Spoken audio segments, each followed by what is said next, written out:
किसी समय लोचनपुर गांव में लालू राम नाम का एक धूर्त और मक्कार ठग रहा करता था।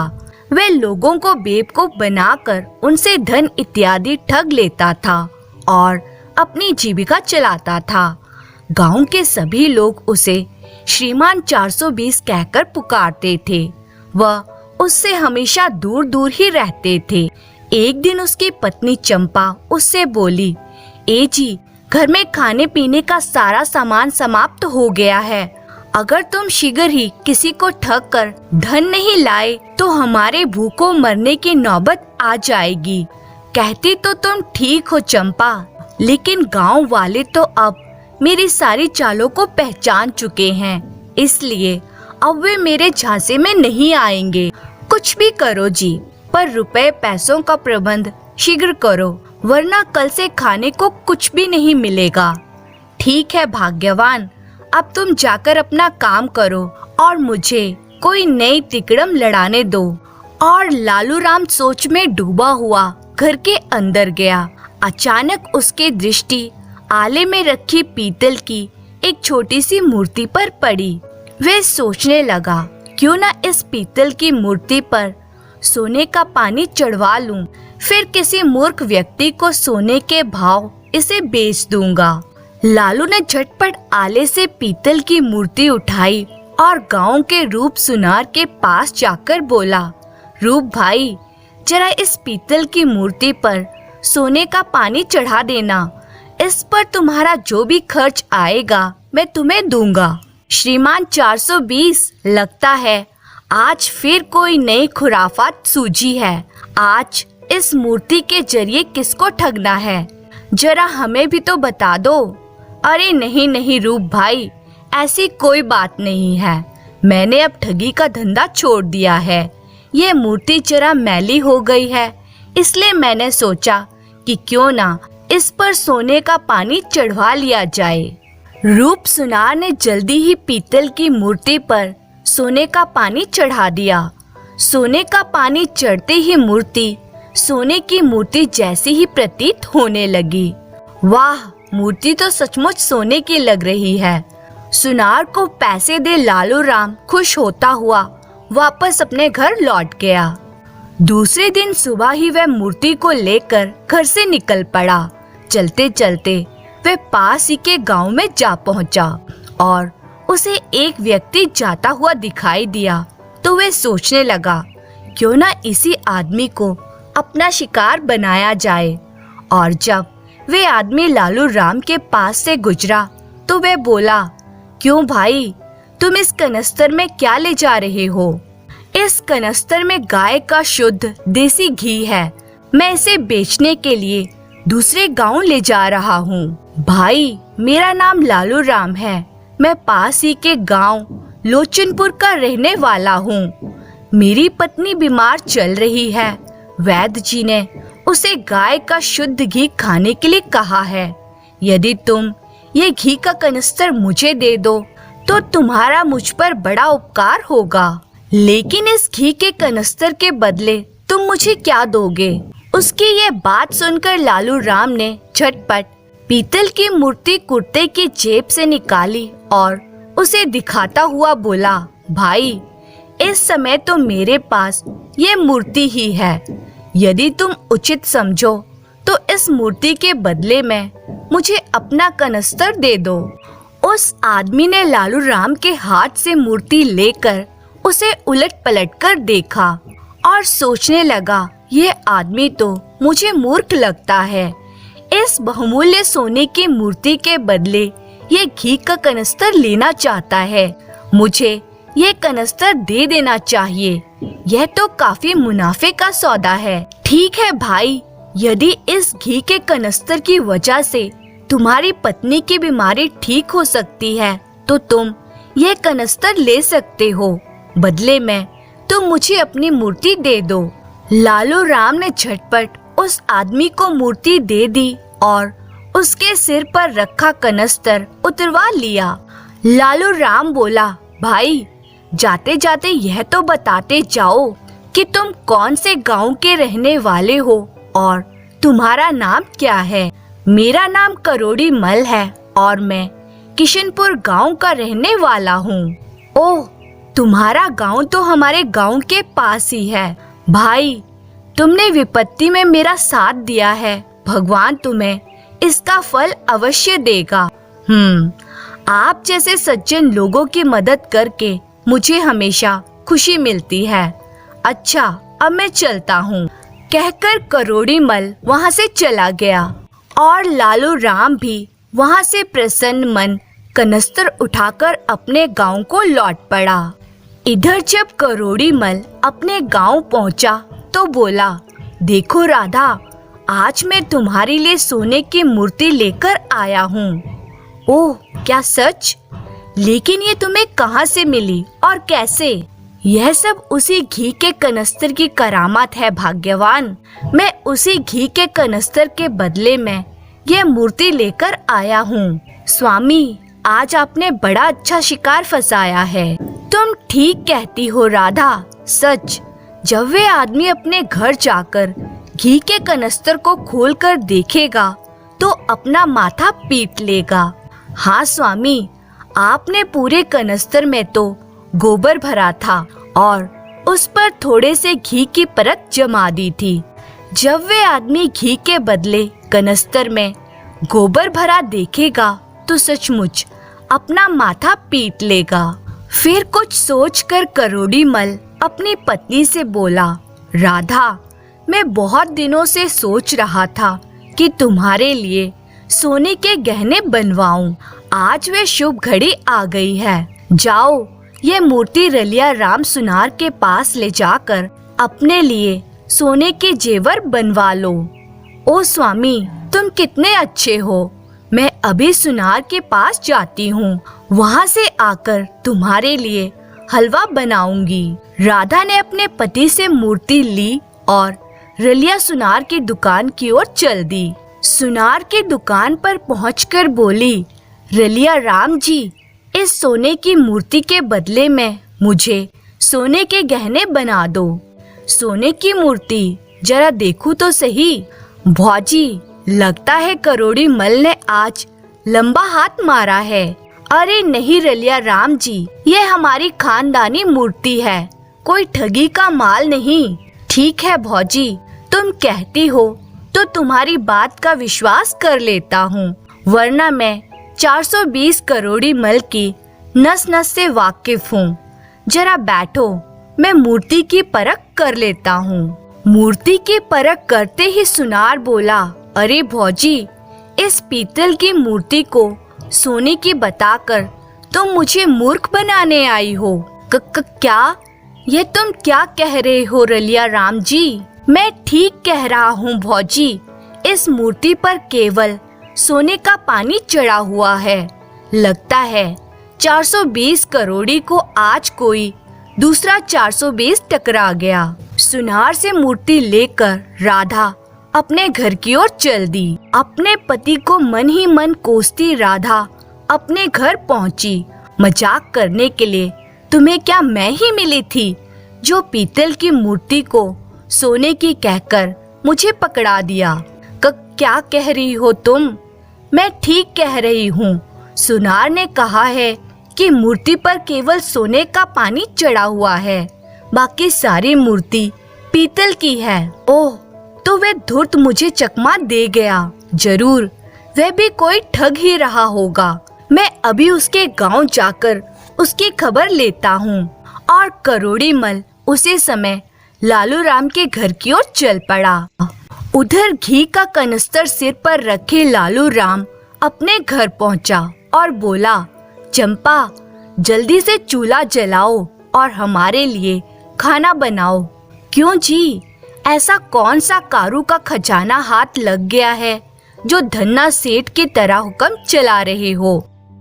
इस कनस्तर में गाय का शुद्ध देसी घी है, इसे बेचकर मैं काफी रुपया बना लूंगा। चंपा कनस्तर को उठाकर रसोई घर में ले गई और झटपट बढ़िया खाना बनाया और लालू राम के आगे परोसा।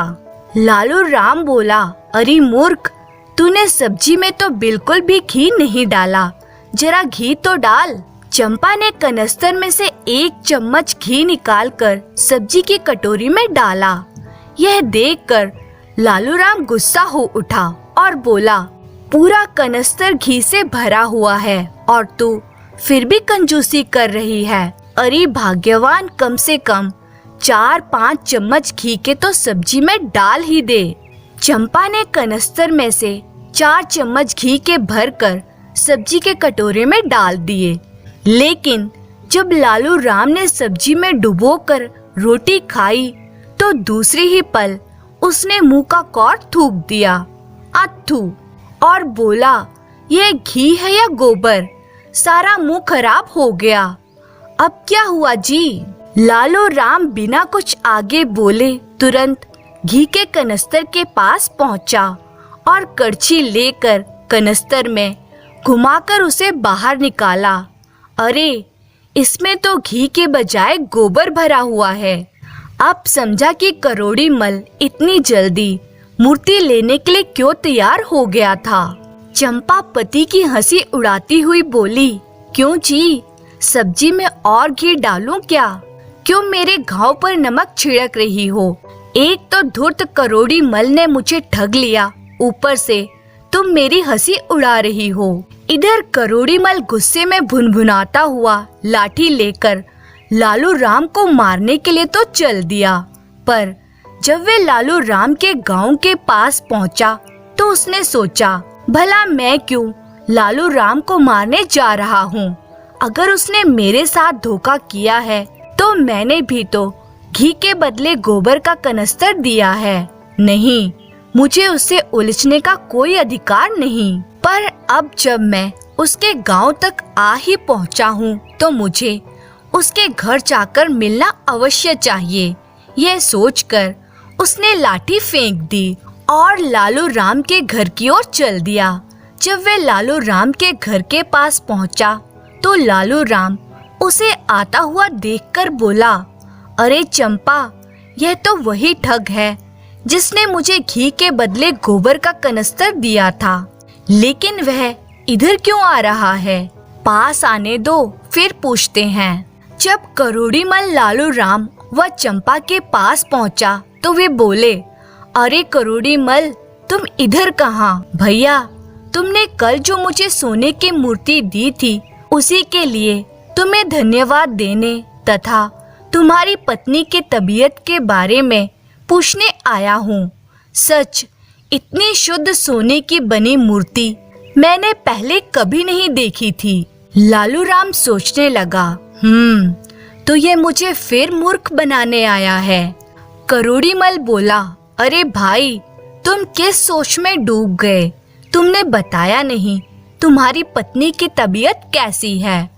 अरे भाई, तुम्हारी कृपा से अब मेरी पत्नी की तबीयत बिल्कुल ठीक है। तुम्हारा घी इतना अच्छा था कि उसके एक बार के खाने से ही ये भली चंगी हो गई। करोड़ी मल बोला, भगवान का लाख लाख शुक्र है कि भौजी ठीक हो गई। अच्छा भैया, अब मैं चलता हूँ। लालू राम बोला, अरे ऐसा कैसे हो सकता है? आज मैं तुम्हें नहीं जाने दूंगा। आज तुम्हें मेरे यहाँ ही रहना होगा। कम से कम मुझे एक बार तो मेहमान नवाजी का मौका दो। ठीक है भाई, अगर तुम जिद ही कर रहे हो तो मैं आज यहाँ पर रुक जाता हूँ। तब लालू राम अपनी पत्नी से बोला, चंपा, जाओ करोड़ी मल जी के लिए भोजन तैयार करो। आज ये हमारे मेहमान हैं। बहुत अच्छा स्वामी। और चंपा खाना बनाने के लिए रसोई घर में चली गई। चंपा ने झटपट खाना बनाया और दोनों के आगे परोसा। अरे चंपा, तूने मेहमान की सब्जियों में देसी घी डाला है या नहीं? जी वो। अरे घर में घी का पूरा कनस्तर भरा पड़ा है और तूने मेहमान की सब्जियों में घी ही नहीं डाला। जा जल्दी से घी ले आ। जी अभी लाई। करोड़ी मल सोचने लगा, मारे गए, अब गोबर वाला घी मुझे ही खाना पड़ेगा। अगर खाने को मना करता हूँ तो मुसीबत, खाता हूँ तो मुसीबत। चंपा ने मुस्कुराते हुए सब्जियों में घी डाल दिया। बेचारे करोड़ी मल को चुपचाप गोबर वाला घी खाना पड़ा। लालू राम सोचने लगा, अब आया ना कुछ मजा। कमबख्त मुझे गोबर वाला घी खिलाना चाहता था, अब खुद को खाना पड़ रहा है। करोड़ी मल रात को लालू राम के घर ही रुका और सुबह होते ही बोला, अब मुझे अपने गांव वापस चलना चाहिए। अरे नहीं, भला ऐसे कैसे हो सकता है? सुबह सुबह आपको भूखा कैसे भेज सकता हूँ? अभी खाना बन जाता है, तुम खाना खाकर जाना। ठीक है भाई, जैसा तुम उचित समझो। और फिर दोबारा करोड़ी मल को गोबर मिला हुआ गाय का शुद्ध घी खिलाया गया। करोड़ी मल सोचने लगा, इन लोगों ने तो गोबर खिला खिला कर मेरा जायका ही भ्रष्ट कर दिया। कोई बात नहीं, समय आने पर इस बात का बदला लालू राम से अवश्य लूंगा। खाना खाकर जब करोड़ी मल ने लालू राम से जाने की आज्ञा मांगी तो लालू राम बोला, भाई आतिथ्य में कुछ कमी रह गई हो तो क्षमा कर देना। रूखी सूखी जैसी भी मुझसे बनी तुम्हें खिला दी। नहीं भाई नहीं, ऐसी बात ना कहो। तुम्हारा आतिथ्य देखकर तो मेरा मन प्रसन्न हो गया है। कभी मौका मिले तो तुम भी मेरे घर अवश्य आना। करोड़ी मल की बात सुनकर लालू राम झट से बोला, नेक काम में देरी किस बात की भैया? मैं कल सुबह ही तुम्हारे घर आकर तुम्हारा आतिथ्य स्वीकार करता हूँ। अवश्य अवश्य। ऊपर से तो करोड़ी ने कुछ नहीं कहा, पर मन ही मन लालू राम को कोसने लगा। कमबख्त से कहना ही गुनाह हुआ, यह तो कहते ही तैयार हो गया।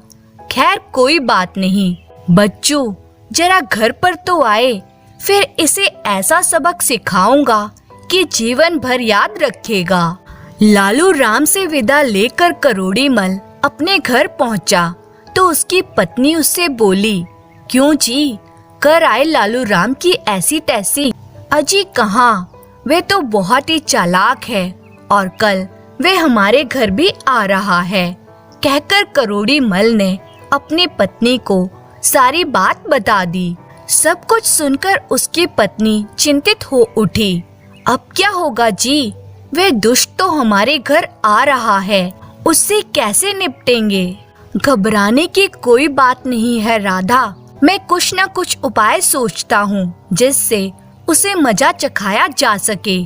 करोड़ी मल सोचने लगा। अंत में उसने लालू राम से छुटकारा पाने की एक युक्ति खोज ही निकाली। सुनो राधा, मैं कल लालू राम के आने से पहले ही घर से निकल जाऊंगा और ठीक खाने के समय ही घर वापस आऊंगा। जब वे आए तो उससे कहना कि हमने खाना खा लिया है। अगर वे कहे कि तुम मेरे लिए दोबारा खाना बना दो तो तुम कहना कि मैं अपने पति की आज्ञा के बगैर कुछ नहीं कर सकती। उससे शराफत से पेश आना, पर खाने को कुछ न देना।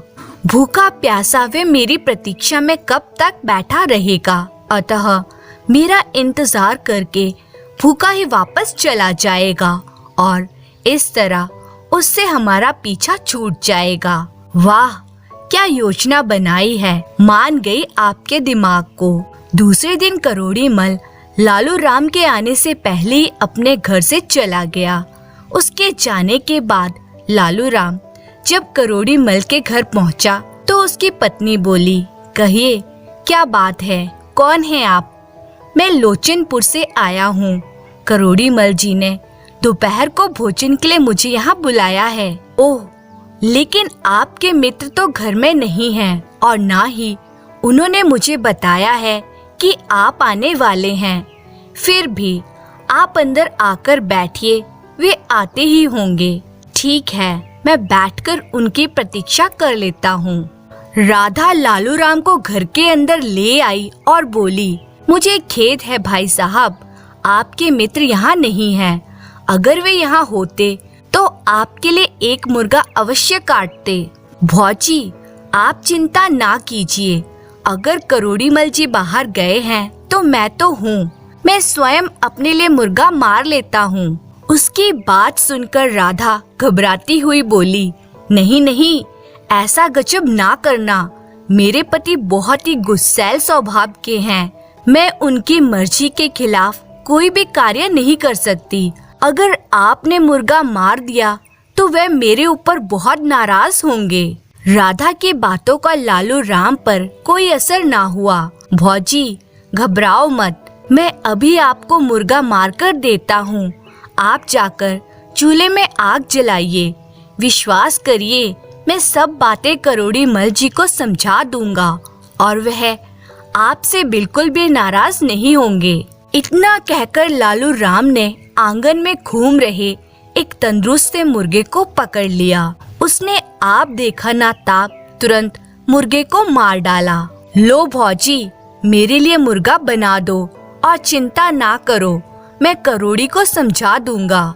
ठीक है, जब आपने मुर्गा मार ही दिया है तो अब बनाना ही पड़ेगा।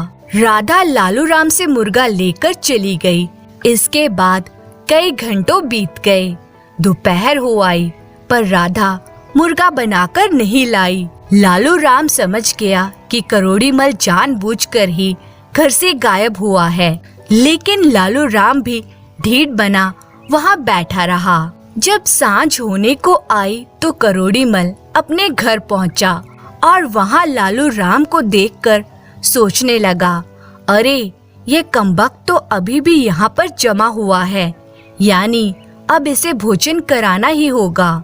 फिर कुछ सोचकर बोला, अरे मित्र, तुम कब आए? बस अभी अभी ही आकर बैठा था। माफ करना मित्र, एक आवश्यक कार्य से अचानक ही दूसरे गांव जाना पड़ गया और जल्दबाजी में मैं अपनी पत्नी को भी तुम्हारे आने के बारे में नहीं बता सका।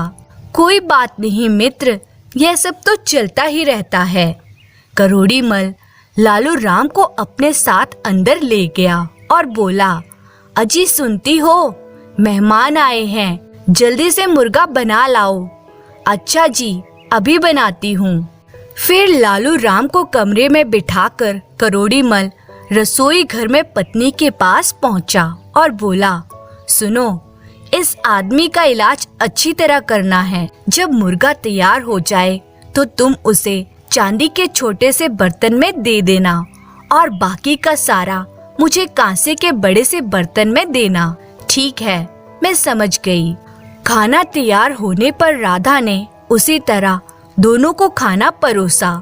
लालू राम समझ गया कि किस तरह उसे मूर्ख बनाया जा रहा है, अतः वह बोला, यह तो कुछ उचित प्रतीत नहीं हो रहा कि मेहमान को चांदी के बर्तन में खाना दिया जाए और मेजबान कांसे के बर्तन में खाए। लाओ, कांसे का बर्तन मुझे दे दो और तुम चांदी के बर्तन में खाओ।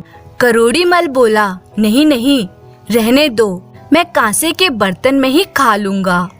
करोड़ी मल ने लाख मना किया पर लालू राम नहीं माना। उसने करोड़ी मल के आगे से कांसे का बर्तन खींच लिया और उसके आगे चांदी का बर्तन रख दिया। फिर कांसे के बर्तन से फटाफट मुर्गा खाने लगा। करोड़ी मल सोचने लगा, ओह, इसने तो मेरी योजना असफल कर दी। अब यह तो खूब पेट भरकर खाएगा और मैं भूखा रहूंगा। करोड़ी मल कुछ देर तक तो गुस्से से लालू राम को मुर्गा खाते हुए देखता रहा। फिर सहसा कुछ सोचकर लालू राम से बोला, लालू राम भाई, हमारे यहाँ रोज रात को एक प्रेत आता है और सब उत्पात मचाकर चला जाता है। अच्छा। लालू राम अपनी ही धुन में खाना खाता रहा। तब करोड़ी मल ने अपनी पत्नी को दीपक बुझाने का इशारा किया। राधा ने तुरंत दीपक बुझा दिया। करोड़ी मल जी, यह क्या हुआ? दीपक कैसे बुझ गया? लगता है यह सब उसी दुष्ट प्रेत का काम है। कहने के साथ ही करोड़ी मल ने हाथ बढ़ाकर लालू राम के आगे रखा कांसे का बर्तन उठाना चाहा, पर लालू राम ने तुरंत भांप लिया और फौरन करोड़ी मल का हाथ थाम लिया। फिर उसे पीटना शुरू कर दिया। अबे बोल दुष्ट प्रेत, मेरा बर्तन चुराएगा, मेरे साथ 420 करेगा। अरे बचाओ, मार डाला। अरे अरे, मेरे पति को क्यों मार रहे हो? भौजी तुम हट जाओ, मैं आज इस प्रेत को छठी का दूध याद दिलाकर ही रहूंगा। आज के बाद ये फिर कभी तुम्हारे घर में नहीं आएगा। अरे नहीं नहीं, छोड़ दो इन्हें। भौजी, ये प्रेत मेरा खाना चुरा रहा था, भला इस दुष्ट को मैं कैसे छोड़ सकता हूँ? यह रोज तुम लोगों को परेशान करता था, आज मैं इसे मजा चखाकर ही रहूंगा। हाय हाय, ये क्या कर रहे हो लालू भाई? मैं प्रेत नहीं करोड़ी हूँ। और कोई चारा ना देख राधा ने झटपट बुझा दीपक फिर से जला दिया। अरे करोड़ी भाई, यह तो मैंने तुम्हारा हाथ थाम रखा है, वह दुष्ट प्रेत कहाँ गया? भाई प्रेत कुछ नहीं था, यह सब तुम्हें झांसा देने के लिए हमने नाटक रचा था, लेकिन हम खुद ही अपने नाटक में फंसकर पिट गए। कहकर करोड़ी मल ने उसे सारी बात बता दी। सब कुछ सुनकर लालू राम खिलखिलाकर हंसता हुआ बोला, देख लो भाई, चालाक आदमी के साथ चालाकी करनी कितनी महंगी पड़ती है। करोड़ी मल बोला, तुम ठीक कह रहे हो भाई, यदि मैं शेर हूँ तो तुम सवा शेर हो, इसलिए मैं तुमसे टकराकर जीत नहीं सकता। तुम जीते, मैं हारा। खाना खाने के बाद लालू राम वापस अपने घर लौट गया। धन्यवाद।